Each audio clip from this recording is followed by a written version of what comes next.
Welcome to today's Science of Childhood Cancer presentation by Dr. Ann Kirchhoff.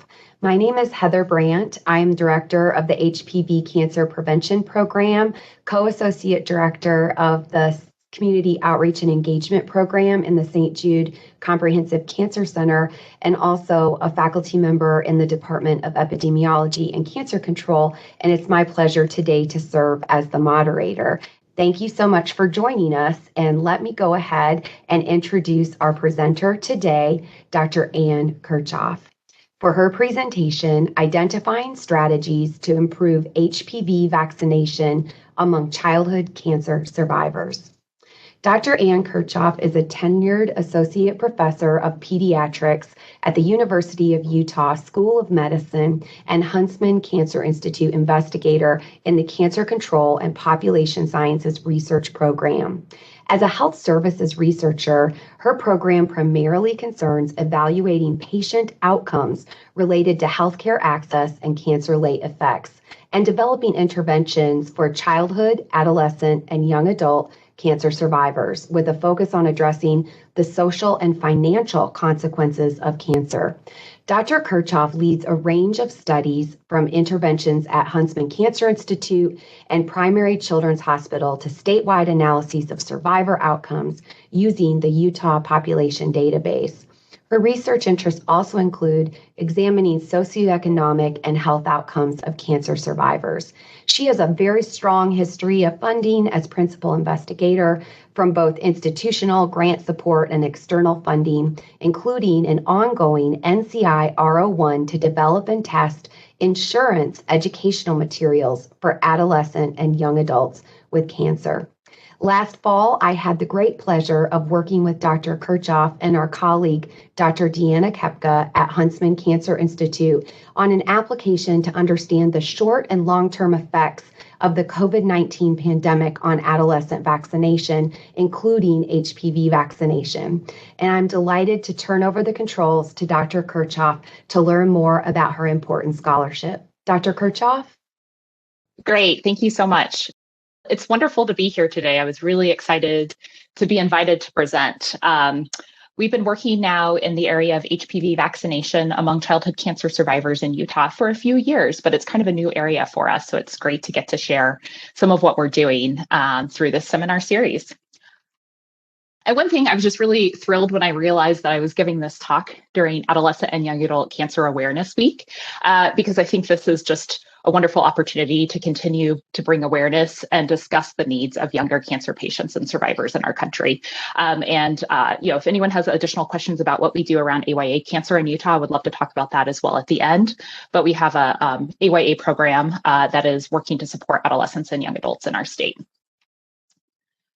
So before I get started with talking about some of the research we're doing in HPV vaccination for childhood cancer survivors, I wanted to quickly introduce who I am and my research team. Dr. Brandt gave a wonderful introduction, but just wanted to briefly mention I've been at the Huntsman Cancer Institute for about 10 years, and I'm part of the Cancer Control and Population Sciences Research Program.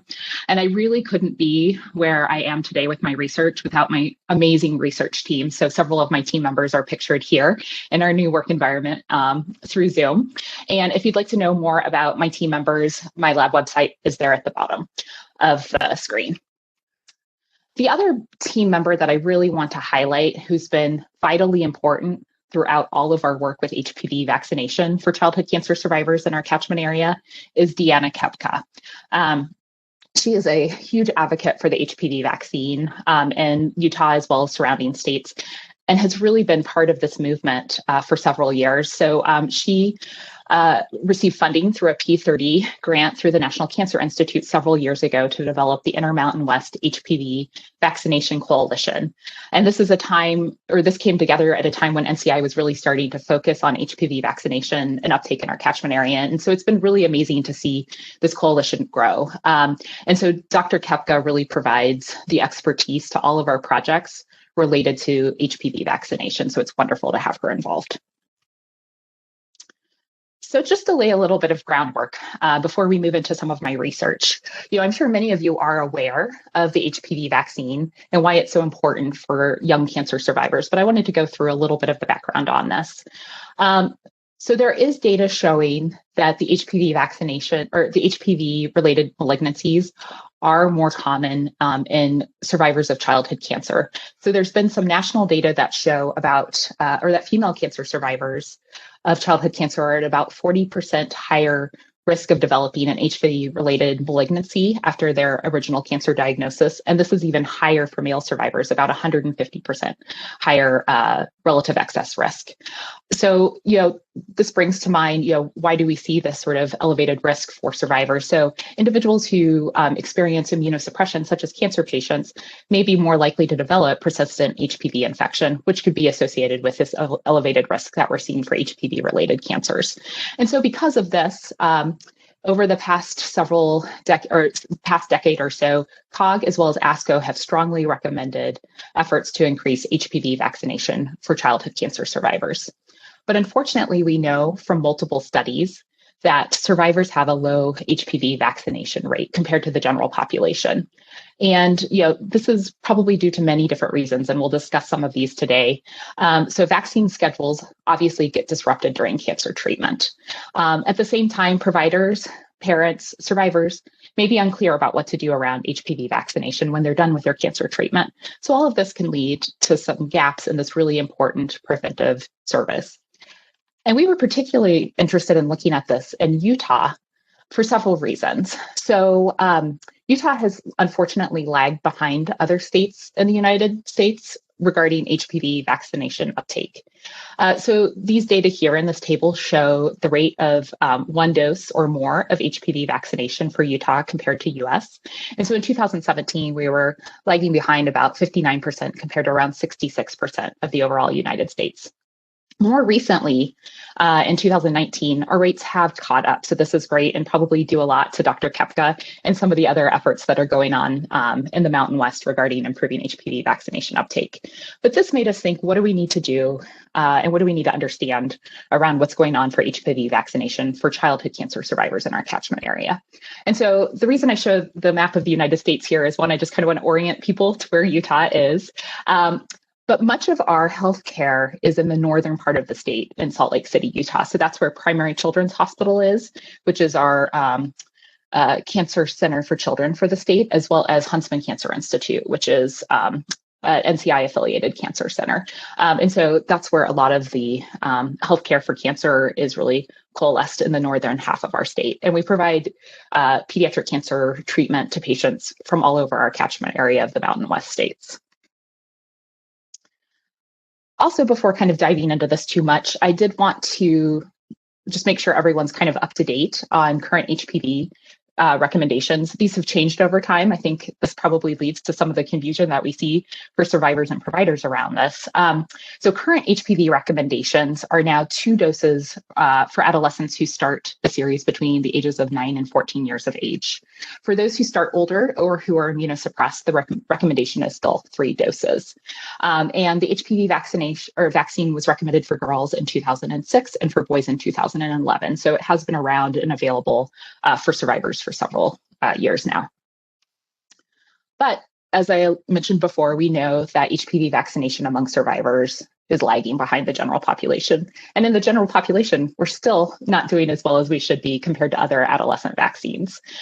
So I wanted to highlight this figure just to kind of drive this point home before I move on to some of our research, highlighting results from one of James Klosky's analyses from 5 different pediatric oncology institutions showing that survivors are less likely to receive the HPV vaccine than the general population. So about 24% of survivors had received 1 dose in this assessment compared to a little over 40% of the general population, demonstrating a huge need to be intervening with survivors to improve these rates.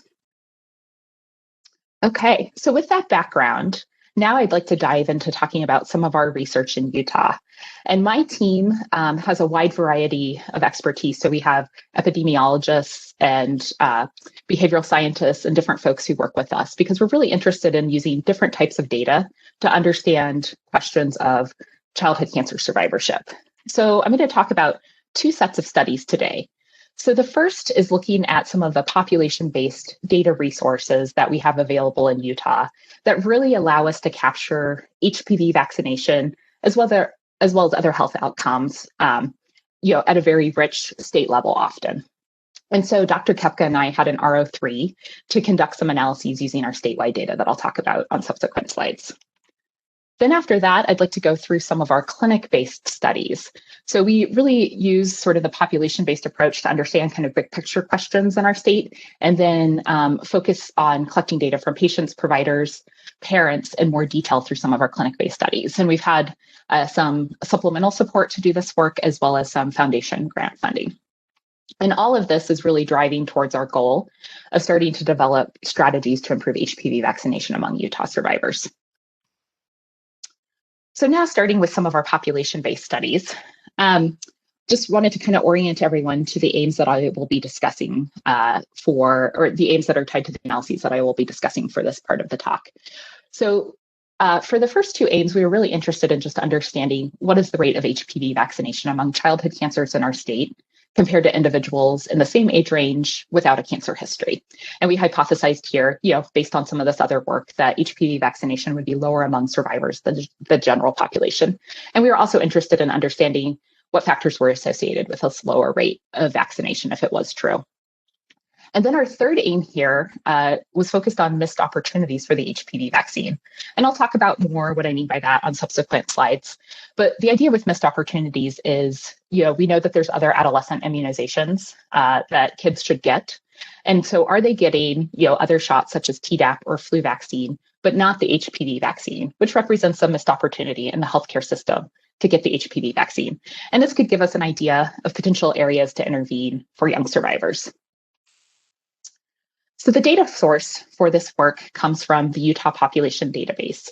So this is a really unique resource and kind of really the only of its kind in the United States, where it pulls in statewide data on vital records and residency data. And it's also linked into several other different resources, including the Utah Cancer Registry. So with this information together, we can build a cohort of young cancer patients, as well as a population sample without cancer. And so this box here on the right just shows kind of our overall sample. We're going to drill it down a lot for some of the analyses I'll talk about on subsequent slides. But just to kind of drill home, this is a really rich way of being able to look at, patients across time, as well as understand how they compare to people without a cancer history using our Utah data through the Utah Population Database. The Utah Population Database, so I'm going to call it UPDB just as a shorthand, also links into many different other records, which allow us to look at encounters, look at vaccines, and really understand what kind of healthcare survivors are utilizing in our state. So it's linked into claims data for the state, as well as medical records data for our two largest healthcare systems, so University of Utah and Intermountain. That covers about 80 to 90% of the healthcare in our state, so quite a wide range, as well as our statewide immunization information system. So states have these information systems where immunization records are reported. For Utah, it's mandated that public health providers report their immunizations, but not all of our private providers report. So that's why we look at records using all these different types of resources or data resources to really be able to try to capture HPV vaccinations at a state level. So the methods for this first part, so here we're looking at what's the rate of HPV vaccination among survivors in our state compared to individuals without a cancer history. We were focused on survivors who were living in Utah between 2006 and 2016. We limited it to those 2006 to 2016 for females and 2011 and 2016 for males because of when the vaccine was indicated. Because we realized once we started to look at our encounter data that we were potentially missing some data, despite the fact that we had claims data, medical records data, and registry data, we decided to limit this particular analysis to those who had a primary care visit to make sure that they were actually, in the state and potentially within the health system to be able to access the HPV vaccine. So it does, give us a little bit of limitations from our, hopeful state view, unfortunately. And then we conducted Poisson regressions to look at the initiation of the HPV series as well as series completion. So during our follow-up windows, we had 1,600 survivors who were eligible for our analysis, as well as almost 5,000 population samples who were available. Looking here, you can see the breakdown by sex, race, ethnicity, and rurality. This sample really largely represents from race ethnicity the demographics of Utah. It does tend to be primarily white, although we have a growing Hispanic population.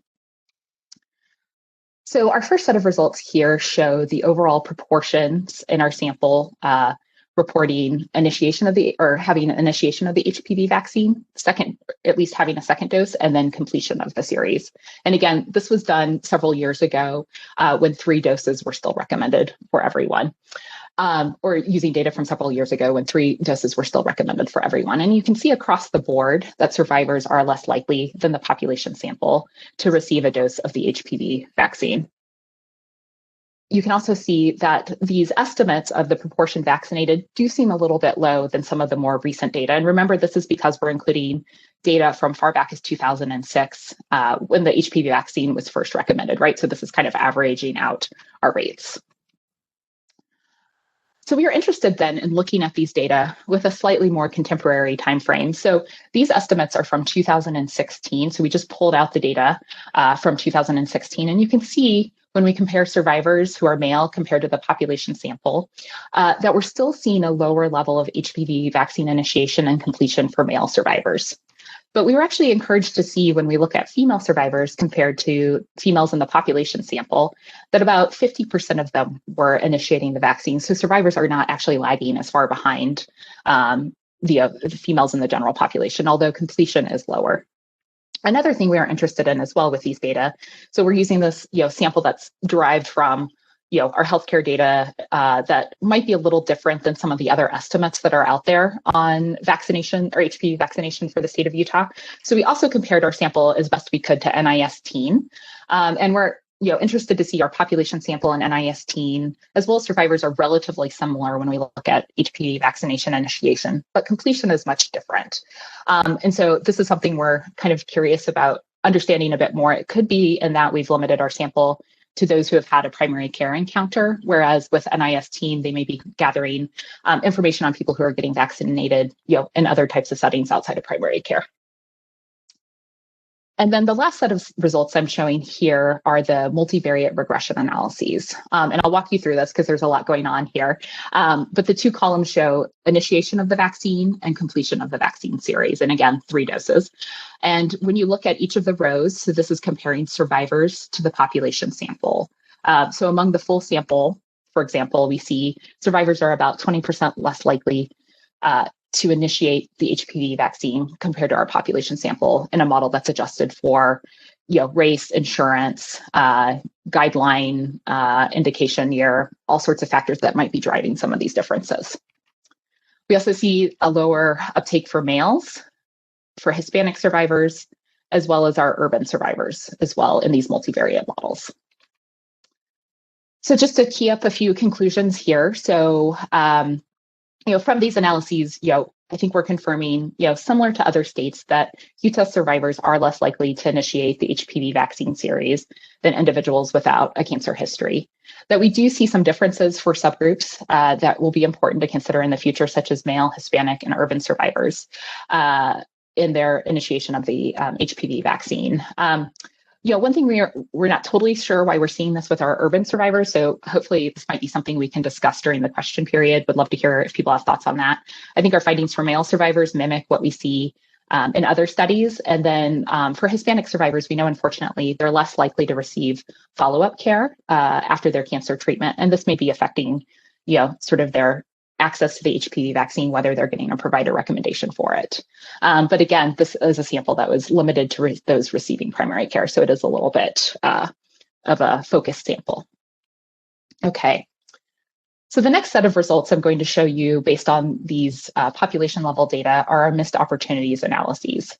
And the idea here was we were interested in understanding, if survivors are getting other types of immunizations, are they missing an opportunity for getting the HPV vaccine at a higher level than the general population? And this was really of interest to us because Dr. Kepka has done some earlier work showing that Utah girls often have missed opportunities for the HPV vaccine. And this also indicates really an area that we could potentially intervene with survivors. So we define missed opportunities where someone met the eligibility criteria, for the HPV vaccine, but other age-indicated vaccines were given at that healthcare encounter. Because of the limitations in our claims data, we ended up having to focus this on sort of a narrow time frame between 2013 and 2016. And again, conducted Poisson models to look at this, the differences in missed opportunities between the survivors and the population sample. And so this sample is a little bit different, so I just want to make sure everyone's oriented to this. So, among our full sample of survivors who would be, and population sample who would be eligible, we focused then on those who had at least one encounter for a vaccine during that 2013 to 2016 time period. So our sample gets much smaller. So we had 300 or so survivors who were eligible and 800 population sample participants. And just to kind of highlight, so overall, the sample of survivors are shown in the column here on the table, and then the population sample as well. And so you can see, pretty good mix of sex, race, ethnicity, as well as quite a few urban survivors in the sample. And so the rate ratios here, so I'm just going to show this one set of analysis for the missed opportunities, really show that across the board, certain groups of survivors are experiencing missed opportunities for the HPV vaccine across or compared to the population sample. So up at the top, you can see the full sample. Survivors are about 1.3 times more likely to report or to experience a missed opportunity for the HPV vaccine compared to those without a cancer history from our state data. We see that with female and male survivors. Additionally, similar differences across race and ethnicity. One thing that we were interested to see, if you look down low at the age of first vaccine in our study window, we see the missed opportunities are more common for younger survivors, but then become potentially, insignificantly different for older survivors. And I think this tracks with what we've seen in other HPV studies or HPV vaccine studies with survivors where they tend to get the vaccine at a little bit older of an age. So that might be what's going on for our survivors as well, too. And then the last set of analyses I just want to highlight are the results down at the bottom. So this was a separate model where we looked just among survivors. Most factors did not tease out as significant, but when we looked at treatment, specifically survivors who had chemotherapy versus those who did not, we saw more missed opportunities for the individuals who had chemotherapy as part of their treatment regimen. So conclusions for this. With these analyses, we found that survivors definitely are experiencing higher rates of missed opportunities for the HPV vaccine than a sample of adolescents without cancer in our state. So I think this really does drive home that providers who are providing other vaccines to childhood cancer survivors really have a great opportunity to recommend and deliver the HPV vaccine to survivors. And that part of this really probably needs to be better coordinated between oncology and primary care, right, to promote the HPV vaccination. And I'll talk about some of our, findings in that area more on next slides. But I did want to mention, again, because of the limited data years, I think it will be important to look at our missed opportunities analyses, as well as the uptake of the HPV in more contemporary samples in our state, which we will be doing as more of our data become available. Okay. So that's kind of the first pass of what I wanted to present on related to our population-based studies. I'm now going to dive into some of our clinic-based studies, but just wanted to pause to make sure there aren't any questions before I move on to the next section. Thanks, Dr. Kirchhoff. We do have a question, and I think for people who don't do a lot of work in the vaccination space, it's always a little bit hard to understand who you mean by providers. So, for example, did your providers capture OBGYN, public health, family planning? Could you tell us a little bit more about who comprised that group of your sample? Yeah, I'm assuming that means for our analyses looking at the uptake of the HPV vaccine, where we limited it to those having a primary care visit. Primary care, that's correct. So we actually used a really wide definition of primary care. So it did include, because some people, for example, don't necessarily see a primary care doctor, they see an OBGYN, right, to get certain services. So we used a pretty broad net, included things such as adolescent medicine, OBGYN, family medicine, to really make sure we were getting anyone who could potentially be getting primary care from one of those avenues. And we actually spent a lot of time looking through our claims and encounter data to see what types of other codes were part of those visits to make sure we were kind of accurately, capturing what a primary care visit would be. Right, thank you. And one other question right now, does the primary cancer type differentiate the HPV vaccination initiation and completion in your study?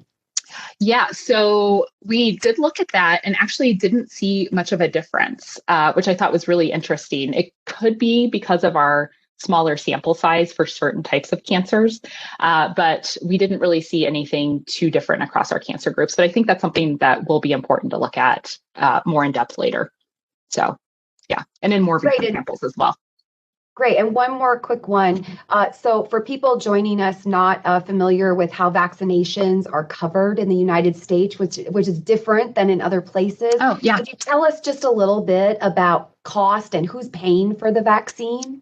Yeah, generally vaccines are covered by most insurance as long as they're being, delivered according to guidelines. So, cost issues shouldn't be a huge concern. For patients who are uninsured or on Medicaid, there's access to vaccines as well with no cost through the Vaccines for Children's program. So there's definitely avenues for patients to be able to get the HPV vaccine, without as much of a cost worry that we see for other types of health services, unfortunately. So. Great. All right. Thank you. Let's hear more about your work. Thanks so much. Great. Okay. All right. So we did our population-based studies, which were really informative, but, leave us with certain questions. And so, our team, really values not only the perspective of sort of our, surveillance data to understand issues in our catchment area, but we really also want to hear from patients and family members as well as providers. And so after this, we thought, okay, we need to better understand what the experiences are of parents and survivors, as well as what are the vaccine practices going on in Utah related to the care of pediatric cancer survivors. And so that's where our clinic-based studies come in. And so now I'm going to go through a couple of studies that we've done with families as well as providers to better understand some of the issues in our state. And one thing I'd like to highlight is we went into our clinic-based studies with the idea of trying to learn from what's been successful in primary care for HPV vaccination uptake. And so for those of you who aren't as familiar with HPV vaccination, there's the National HPV Vaccination Roundtable that has made recommendations based on the evidence of what works to increase HPV vaccination.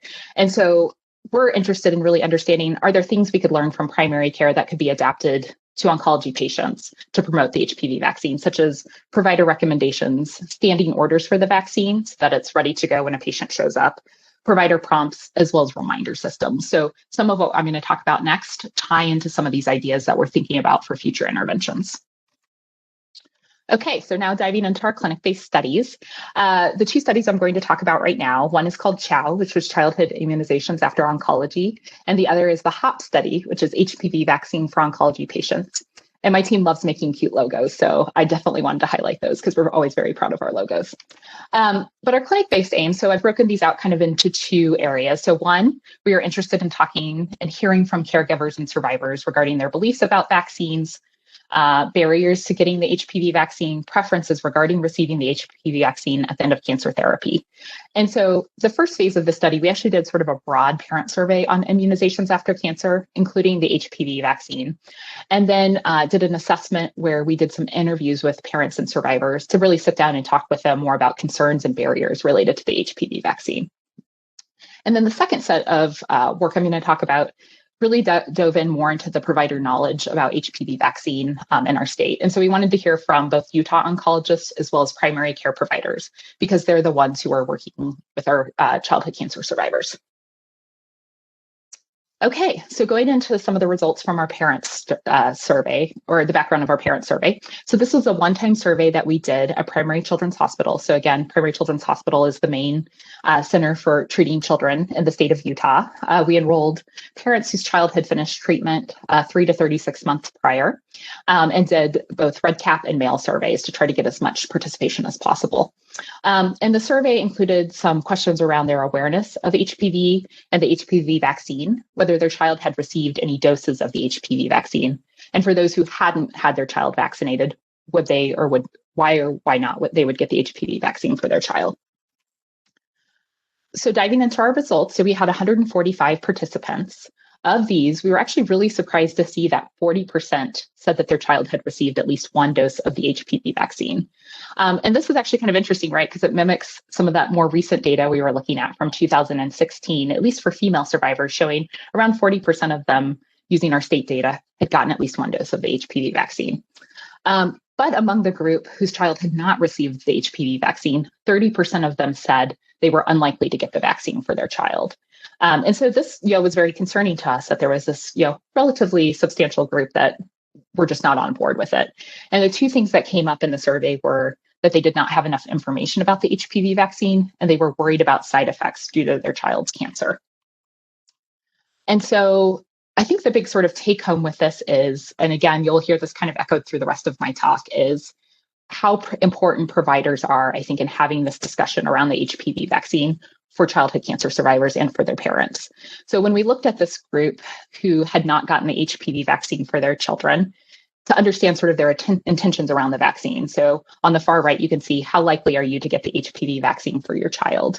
Those who said that their providers had given them information on side effects and had given them information on restarting vaccines after cancer treatment were much more likely to say, yes, I'm going to get the HPV vaccine for their child. So having that kind of discussion and information is really important for parents.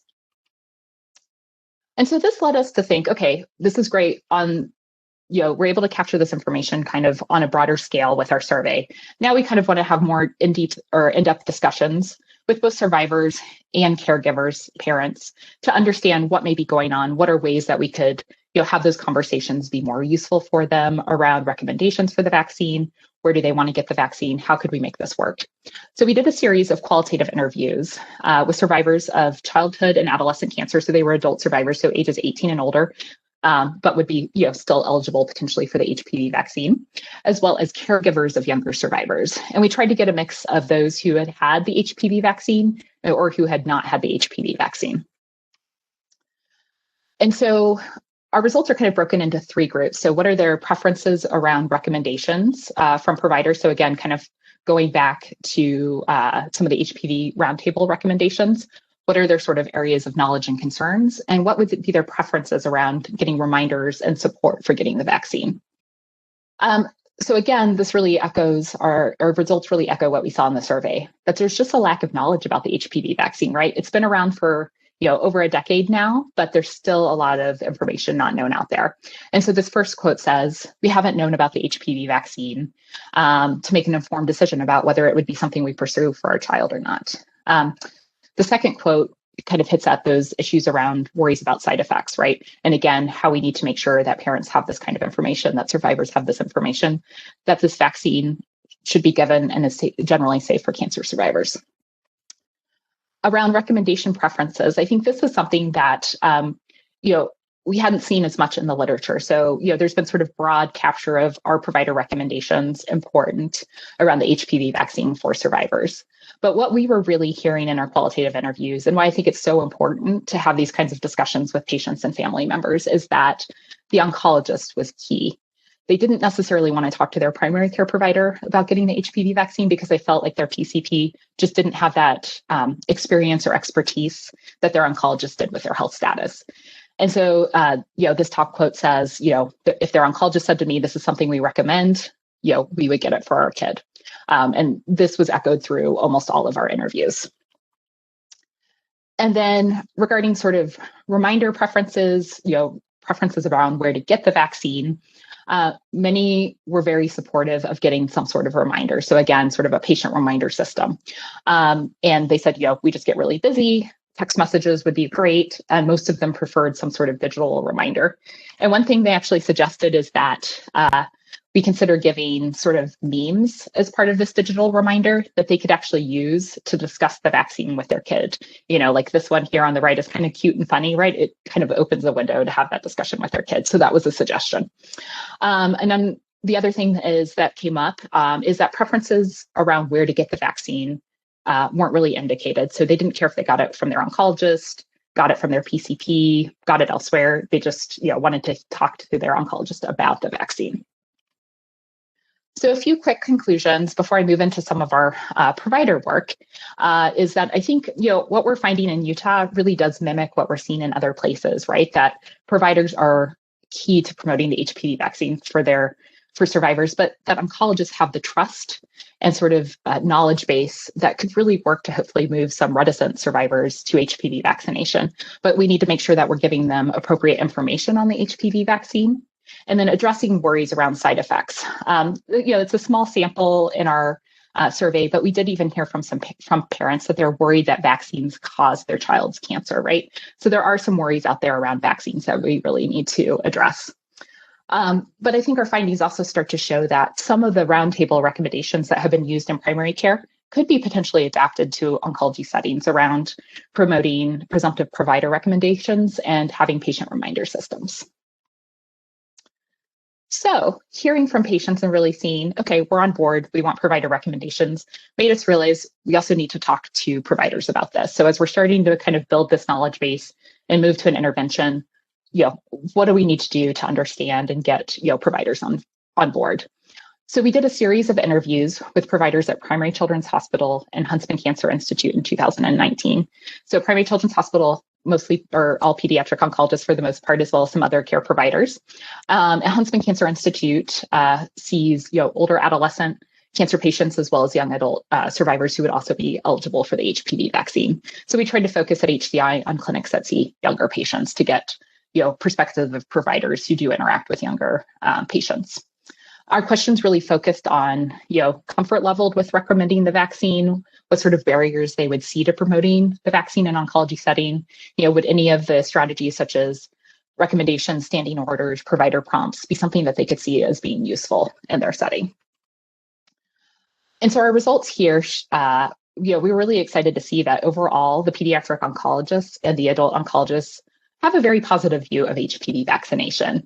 So I think this quote kind of spoke to us and really hit on what a lot of providers said, is we have this vaccine that can prevent cancer. We have a unique opportunity being oncologists to make this recommendation, right? So they feel strongly about it. But not surprisingly, right, they see the role of PCPs as the one delivering vaccines and really see vaccines as a nice way to introduce patients back to their primary care physician.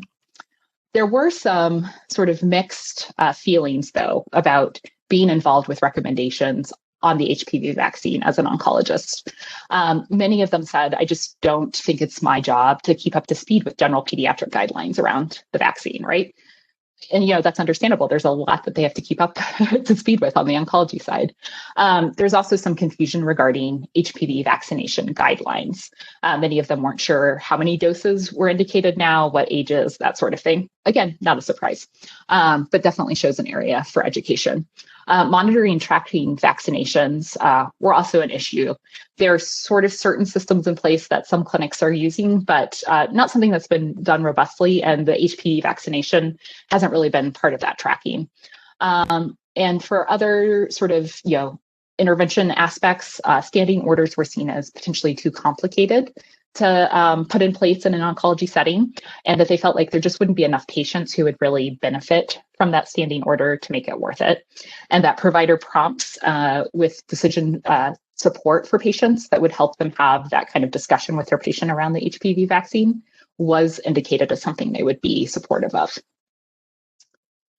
Okay, so that's kind of the results from our oncologists, right? Generally supportive of HPV vaccination, but definitely some concerns with how we would do this in an oncology setting. The other arm of sort of our provider assessment was focused on understanding the perspectives of our primary care providers in Utah.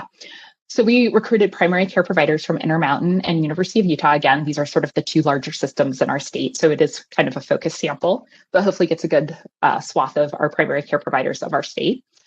And we asked them many questions around vaccinations after cancer treatment, as well as questions on the HPV vaccine. I'm not going to show you all the detail on sort of their knowledge on the HPV vaccine, but we were really pleased to see, in general, most of the PCPs in our state know a lot about the HPV vaccine, which is good. We want them to be, providing knowledgeable input to patients on this. So you can see, for example, on the far left, 90% of them, sort of accurately report that the HPV vaccine protects against genital warts as well as HPV-related cancers, right? That's accurate. We did also ask them about sort of, do they see the HPV vaccine as safe for children who had cancer and whether it's an important part of primary care. So those are the two bars on the right. So about 90% of providers said, yes, it's safe for children who have had cancer. Around 85% said it's an important aspect of primary care for childhood cancer survivors. So again, they're generally on board with the HPV vaccine for survivors, but it does seem like there could be some areas of increased education in this area, that it is an important part of care for survivors. And then we asked them a few write-in questions just to kind of ascertain what do they see their role in caring for survivors and their concerns about vaccinating survivors. And so, on board, they see themselves as a medical home, for childhood cancer survivors. And so, yes, that's why we would want to manage vaccinations. But, over on the right, you can see there are some concerns about vaccinating survivors where they may not feel like they totally know the guidelines, or just need to know, what the spacing would be, or, how to handle, a live virus vaccine, that type of thing for survivors. So definitely an area where there would need to be some additional education for PCPs in our state. So just a brief conclusion, and then I'll move on to the last part of my talk where I'll briefly go through a pilot study now we're trying to do, or that we're trying to do to increase HPV vaccination. So, generally oncologists in our state viewed the HPV vaccination as important for survivors, but there's definitely some logistical and knowledge barriers to promoting the HPV vaccine after treatment. And that, as we're starting to develop interventions, we need to be connecting with primary care providers to make sure that they have the support on guidelines for cancer survivors. Okay. So now I'm going to talk about a pilot study that we've recently done that kind of pulls together all of these different lessons we've learned from our population-based work and our clinic-based studies to begin to adapt strategies to improve HPV vaccination for cancer survivors. And so this was a very small pilot. We didn't have any money to do this, and we're really just trying to, sort of throw some ideas out there to see what might work as we start thinking about larger grants. But the two things that were really salient to us from all the work that we did prior was how important oncology provider recommendations are. The other piece that we heard is that the reminders would be really useful. People are very busy. They need ways to make sure that they're, remembering to get the second dose of the vaccine series. And so our strategy for this pilot test was, could we deliver a provider recommendation to patients? And could we do text message reminders? Will this be feasible and acceptable to our participants, so oncologists and parents and survivors? And can we even, within the series, look to see if they've initiated the HPV vaccine? So this is going to be on a very small scale. And the text message reminders we saw as being important, not only to kind of remind people, that they needed to get their doses, but could deliver sort of additional education information. So we sent them additional links if they requested, to the CDC or the Utah Department of Health websites, or to lists of clinics that are open to the public that provide the HPV vaccine, right? So they had resources ready to go if they had that kind of question. So this is the design of our pilot test. So we were interested in recruiting survivors kind of as they finished their cancer treatment. So they had to be at least 3 months off of treatment and kind of, transitioning into the point where they would be eligible to get vaccines. At their next follow-up appointment, we approached them and consented them. The oncologist was flagged to provide the recommendation. The oncologist would give them the recommendation regarding, this is a really important vaccine to get, and then encourage them to visit their PCP for the HPV vaccine. Patients without PCPs were also given additional resources at that point if they needed to connect with someone. And then the follow-up text messages started after that. And just to kind of give you, a little bit of information of what we were doing to make sure, oncologists felt ready to deliver this recommendation. So we recruited 6 oncologists. So again, this is a very small, 4 from Huntsman and 2 from Primary Children's, and they were trained with Dr. Kepka's input. And our trainings covered, HPV vaccination strategies, resources. And we really did talk quite a bit about data on survivors, why they're not getting the HPV vaccine, and why it's so important for them to get, because we really wanted to build that case for them. And then gave them tools about how to deliver a strong HPV vaccine recommendation, right? We know from the general literature in HPV vaccination and vaccines in general, right? Providers giving strong recommendation are key, right? They've got to believe what they're saying to patients and family members to get them to do the vaccine. So it's very important. And so this just shows kind of some of the example wording we gave providers. So, the vaccine is very important. It protects you from from infections that could lead to cancers. We want to keep you healthy in the long term now that your treatment is done. And HPV vaccine is an important part of this, right? Stressing the need, stressing the safety. Our survivor and parent participants, so we ended up recruiting 15. So again, kind of small. But once we got them on board, most of them were pretty interactive with the text message with the sort of initial rollout. We had 66% or so respond back to our text messages. You can see kind of the example here on the right. For those of you who have done text message-based interventions, I would love to hear your perspectives because we were very limited financially with what we could do. So we ended up using a program called Twilio that definitely had some limitations with what we could do on the text message standpoint. So for example, we were interested in, from our qualitative work, could we send memes through Twilio? We weren't able to do that sort of thing, but we were able to send them information, for example, the Department of Health website that gave more information on vaccines. So at least there was sort of an interactive component to it through the text messages. So we launched this study, I guess it was December of 2019. As you all know, there's been sort of a major public health event that's happened since then. And so unfortunately, our text message reminders were interrupted by COVID-19. We decided, just sort of, because this is a pilot study, we didn't feel comfortable encouraging patients to go in for additional care, as the pandemic was starting to occur. And so we held off on doing the text message reminders and then restarted them in the fall of 2020. Unfortunately, participation, not surprisingly, has decreased quite a bit. People are just not engaged anymore. But we did have 2 parents who said their kid has now gotten doses of the HPV vaccine. So we're pretty excited about that. And one of the other things we're going to do now that we're starting to see that we're not getting the text message sort of engagement is we're able to look at medical records for some participants to ascertain whether they've gotten the HPV vaccine. So we're starting to do that as well. So I think this is a nice example of the types of conditions many of us are sort of dealing with right now as part of COVID. But I think, regardless of some of the quirks with not getting sort of as much engagement as we would have liked, I think our pilot study does show that it's feasible to train oncology providers in recommending the HPV vaccine. Almost every provider we reached out to was very much on board. They recognized that this was something important and they enrolled in the study. We weren't able to assess things like the quality of the recommendation to really know what sort of discussion happened. And so those are things that, potentially we'll think about for future iterations. Also, just with our first pass of the text message, generally people seemed responsive to them, about 66% responded. No one told us to leave them alone. So hopefully that's also good, that those text messages as they start coming in are just really seen as beneficial. But with this pilot study, we also had some severe resource limitations. So we weren't able to engage with PCPs, but that's really something we'd like to do in our next steps.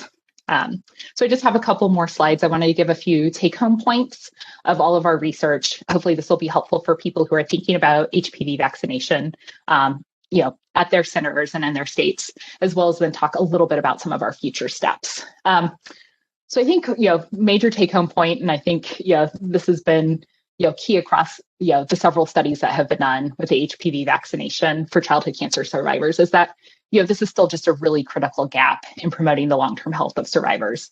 We need to be doing a better job of getting the vaccine to them. It's a cancer prevention vaccine. We want them to stay as safe as possible in the long term. And that across our studies in Utah, we're really seeing that oncologists play an essential role in educating survivors and promoting the vaccine. But at the same time, we need to make sure we're providing the right support to oncologists so they know what the right recommendations are, so they feel confident in having these discussions with their patients. And while we see survivors and family members wanting recommendations and education from their oncologists, I think one key opportunity for future work could be seeing, can we get the vaccine to patients in other settings, right? Oncology settings are very busy. It can be hard to prioritize vaccines. There might be other opportunities to get them the vaccine through their primary care provider or other avenues. And this is great because the primary care providers are on board with HPV vaccination for childhood cancer survivors, but just need additional guidance. So we're starting to think about future steps now. One of the ways that we really started to get interested in vaccinations after cancer was from a pilot survivorship care plan study we did at Primary Children's a couple of years ago. And one of the hardest things we found was knowing what vaccines children had gotten before their cancer treatment and knowing how to give recommendations for what to do next. And that kind of sparked some of this work that we've been doing in immunizations, as well as knowing that, Utah has a low rate of HPV vaccine. So we're thinking about ways that we could coalesce our survivorship care plan work with this HPV vaccination work. And so one of the oncologists I work with, Dr. Doug Fair, has been working on building more of a program for survivorship care plans at Primary Children's Hospital. Like many places, right, these are very hard to pull together and deliver. And so, this is something that's kind of been rolling out slowly at our institution, and we're hoping to have them sort of more available in the future. But one of the potential next steps from our pilot study would be to couple the provider recommendations and the reminders with the survivorship care plan to really provide a connection between the oncologists and the PCPs to make sure that transition and sort of communication is seamless around the HPV vaccine. A couple of other things we'd like to look at is to better understand some of the findings from our population-based analyses around differences for male, Hispanic, and urban survivors. And so that might be something as we do more qualitative work and primary data collection that we'll try to dig into more in the future. And then I think something that we really have our eye on now too is what is the impact of the COVID-19 pandemic on vaccination of survivors in our state. Generally, we're seeing delays in vaccinations for children because of the pandemic. And so this is likely having an impact on survivors as well too. But hopefully there will be some positive trade-offs that we could start thinking about from a research standpoint from the pandemic. One thing we're thinking about, right, there's this shift towards telehealth and other technology that people are using now to engage with patients.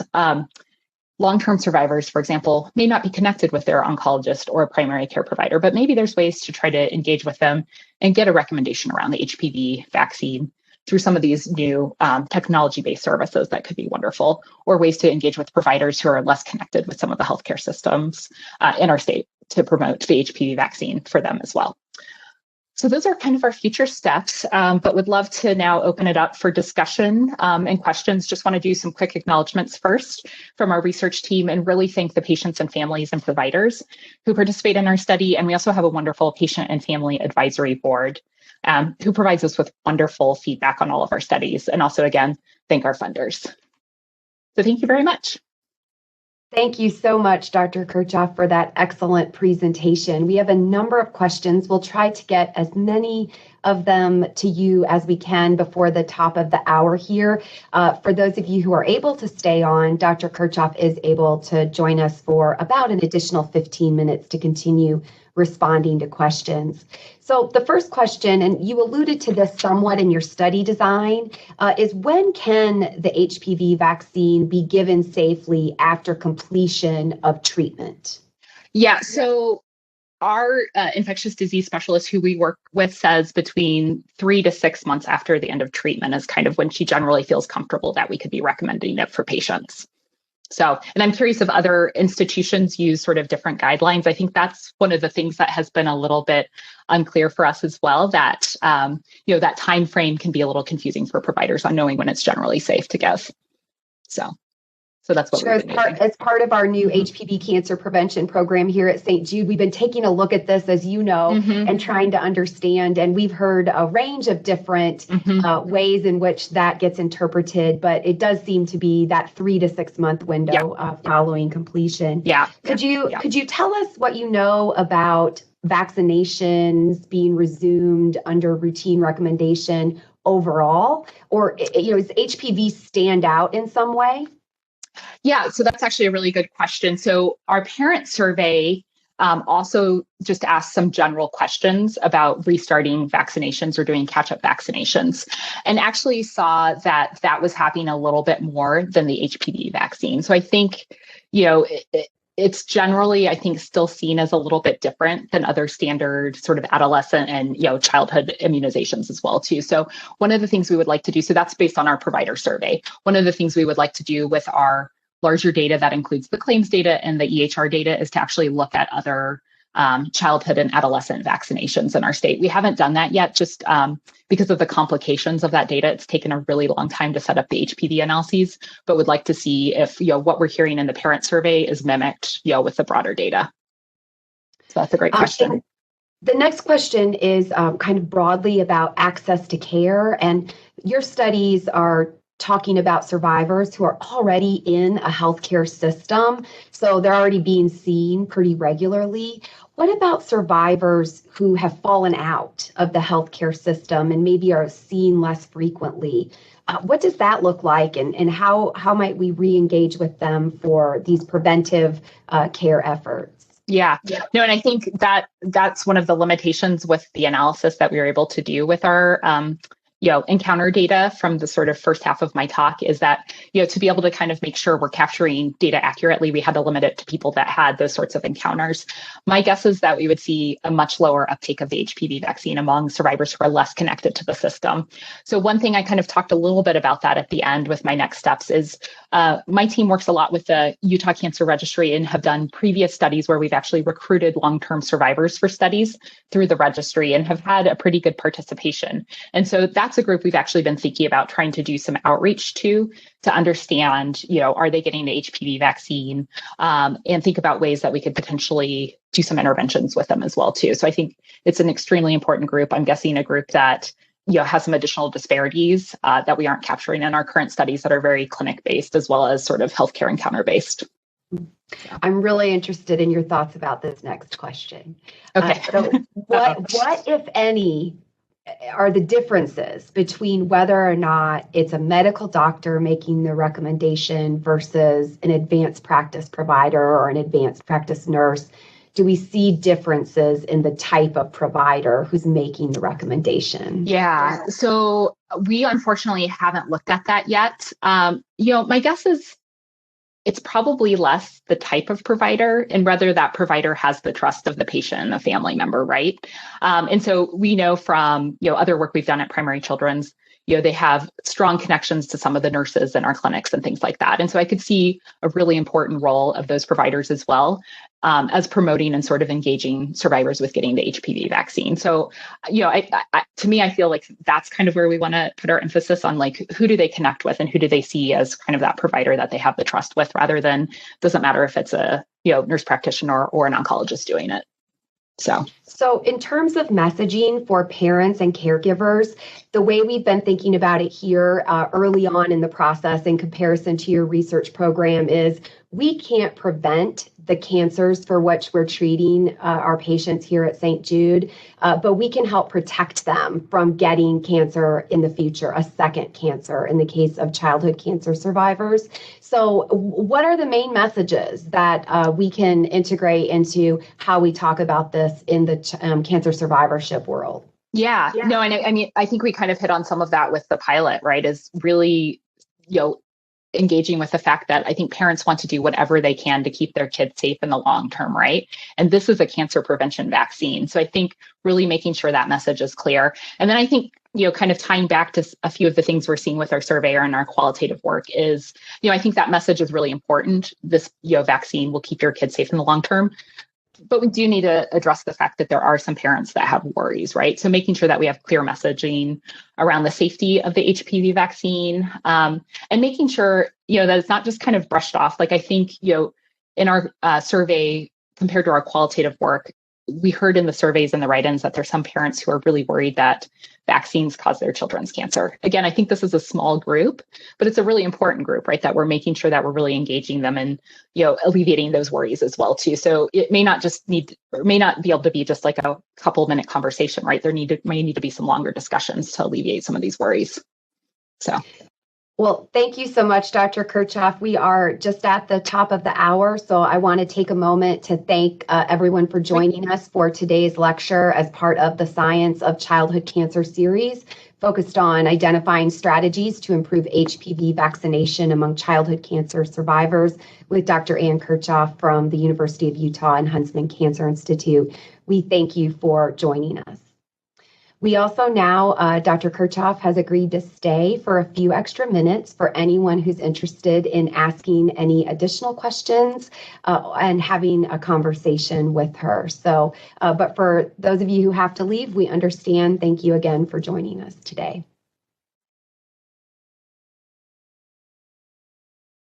All right. Well, Dr. Kirchhoff, I wanted to follow up on one of your recommendations about, and we are interested in the influence of the pandemic And one of the conflated challenges that we face under normal circumstances is the need to build confidence. And you alluded to some of these challenges, but vaccine hesitancy is something that we're talking about when it comes to COVID-19 vaccination, and how may that exacerbate underlying hesitancy for other vaccines. And so how important is hesitancy and is the need to build HPV vaccine confidence in this case?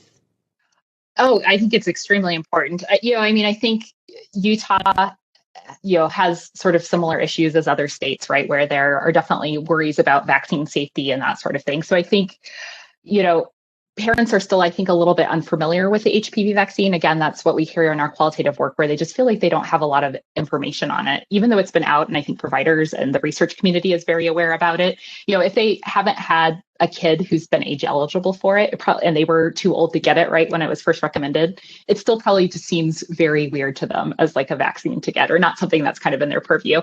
So I think the confidence is a huge issue. So one thing we've actually done with some of our younger cancer patients recently is done a survey around their hesitancy for the COVID vaccine, and we're seeing a pretty high level of hesitancy among our young cancer patients. About 40% of them said they were hesitant about getting the COVID-19 vaccine. Going to confuse my vaccines.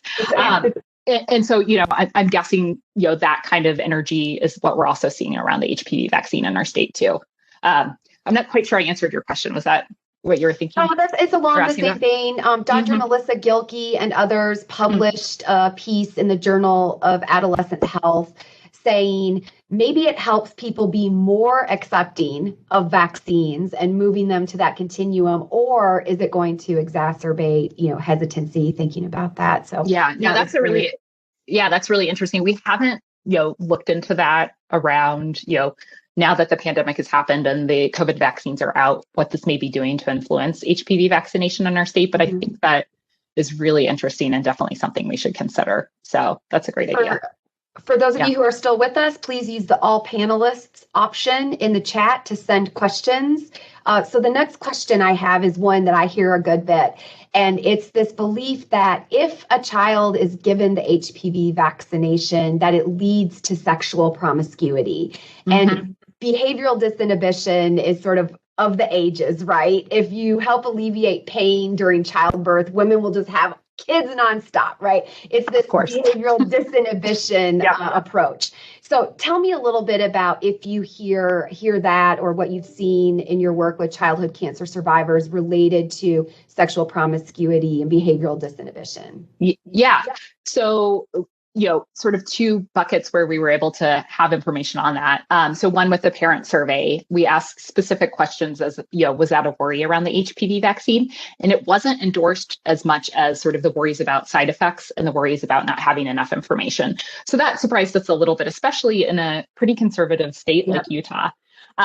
So again, it was something that, as we did the qualitative interviews, we were interested in hearing. So we, asked parents and survivors around their worries about getting the HPV vaccine. What could this mean for, health outcomes, that sort of thing?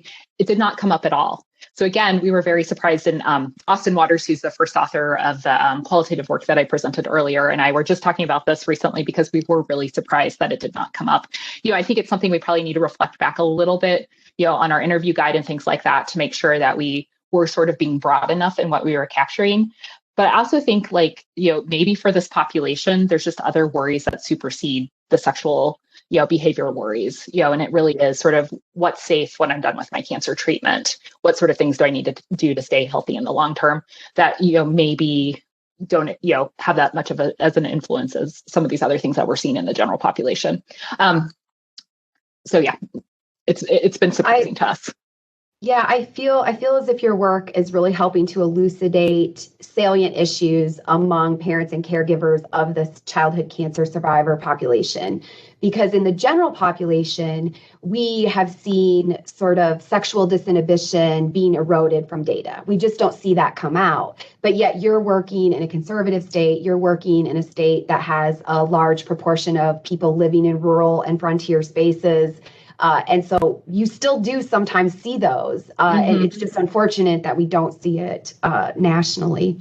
So I wanted to also... and I'll just kind of follow up. I do think one thing, as we sort of learn from doing these HPV studies, right, like, having conversations in sensitive ways where parents and survivors do feel comfortable bringing these things up, is something I think that we'll be making sure moving forward we do that. So, I'd say that, with our sort of small sample and things like that, we haven't seen it, but I do think I want to make sure that we, recognize that that might come up as an issue, or for, sort of longer term survivors who are less connected to the system, who may not kind of have as much knowledge base. Those types of things I think are things that we'll think about in the future too. And sorry, go ahead with what you're going to ask. No, I appreciate it. You're the one we want to learn from. Thank you so much. So my next question is related to this idea of, if someone comes to the cancer center or here at St. Jude, for example, to get cancer care as a childhood cancer patient, and then they go back home. And so there's often a disconnect between what happens. And you indicated that primary care providers express some uncertainty about the best way to offer preventive care, including vaccinations, to childhood cancer survivors. And what about this concept that we've been hearing about the warm handoff? That there's some intentionality in how a patient returns to usual care and routine recommendation. What have you seen, or what are your thoughts about that? Yeah. I think it's extremely important. I think, based on conversations that we've had, with our different clinics, as well as hearing from, other providers, such as primary care providers, we're doing kind of a mixed job on it. Some oncologists really do a really great transition, make sure that they kind of have sort of the recommendations and things like that. Others don't. And so I think we do need to figure out a way to have that sort of transition be a little bit more systematic. I mentioned a little bit at the end, things that we're thinking about for the next steps, is doing sort of a better job of tying that survivorship care plan to the transition. So we've been starting to develop those to a limited extent for our pediatric cancer patients. But, many of our patients who, need the HPV vaccine aren't necessarily seen at our children's hospital as well. So that was part of the reason we also included the Huntsman Cancer Institute in some of our assessments, because we did want to do a better job of understanding what some of the issues were there. And I think, again, it's kind of mixed on sort of that transition back to primary care. So I think it's something that, it's not just Utah, right? Like across the board, we need to do a better job with the transition back to primary care for patients. And unfortunately, it's something that kind of gets lost with all the other competing issues going on. And so, it's definitely something I think we're considering in the, sort of as we move forward in the future and are thinking about ways. I mentioned a little bit at the end too, maybe there's some, trade-offs that are beneficial from the COVID pandemic that might allow us to figure out better ways of doing a transition through, providers feeling more comfortable with technology, patients as well. That might be an avenue that would work really well, hopefully, for younger survivors as well too. So sort of a kind of related question that's embedded there, and you started to address it. I've been learning a lot about survivorship care plans and the important role that they offer for transition to care. And for childhood cancer survivors, there's been just a lot of work done here at St. Jude and other places to really inform what that looks like. And I wonder if there could be some opportunity to build out that care plan to integrate more recommendations for routine monitoring and just routine recommendations for kids who are getting back to normal and what that might look like. And so I think that work is really going to be important and really help advance us. So that's my thoughts are how we might build that out, and just interested in your ideas about that.